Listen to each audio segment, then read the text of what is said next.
Ang intense ng mga kaganapan ngayon sa abot kamay na pangarap sapagkat magugulat ng sobra si Annalyn sa mga aaminin sa kanya ng kanyang lolo Pepe. Dito nga ay maswerteng makakaligtas si Don Pepe dahil nga sa husay ng doktor na si Annalyn, at dito nga ay hindi ito sumuko para mailigtas ang lolo Pepe niya. Samantala matapos ngang makita ni Annalyn si Don Pepe na naaksidente, ay agad niya itong dadalhin sa East Ridge upang gamutin ito. Subalit nang madala nga ito sa mismong ospital ay malalaman nilang napakalubha pala ng nangyaring aksidente kay Don Pepe. Samantala sa gitna ng gamutan kay Don Pepe ay magkakaroon naman ng malaking pagtatalo kila Doc Carlos at Annalyn kung anong surgery nga daw ba ang dapat na gawin sa kanyang lolo Pepe.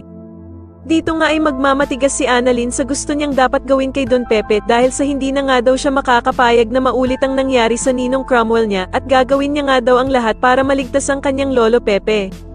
Subalit sa kasamaang palad naman sa gitna ng operasyon ay mahahalata nila Doc Lyndon at Doc Carlos na nanginginig ang mga kamay ni Annalyn.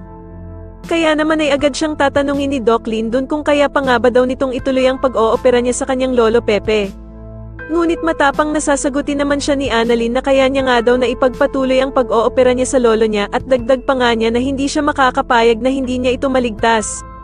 Sa kabilang banda naman ay manginginig sa takot itong si Zoe dahil sa tatawagan siya ni Doc Robert pero sasabihin lang pala nito sa kanya na buhay pa ang lolo Pepe niya.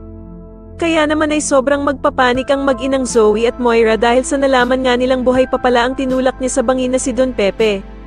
Pero dito nga ay palalakasin ni Zoe ang loob ng ina niyang si Moira na maliit na nga lang daw ang chance na mabuhay si Don Pepe kahit na oprahan pa daw ito.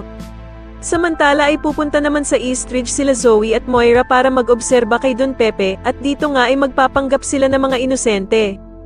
Pero agad naman silang susugudan ng galit na si Doc Robert at dito nga ay papaaminin niya ang bruhang si Moira kung kasabwat ba daw nito si Bala Hodges sa pagkidnap sa ama niyang si Don Pepe. Sa tingin niyo mapaamin kaya ni Doc Robert ang bruhang si Moira tungkol sa naging aksidente ni Don Pepe o makagawa na naman ito ng paraan para lumabas na inosente silang mag-ina? Mas lalo na nga talagang nagiging exciting ang mga susunod na kaganapan kaya naman ay mas lalo pa nating abangan ang mas lalong gumigandang abot kamay na pangarap. Maraming salamat po sa inyong panonood at sana po ay masubscribe niyo ako. Maraming salamat po.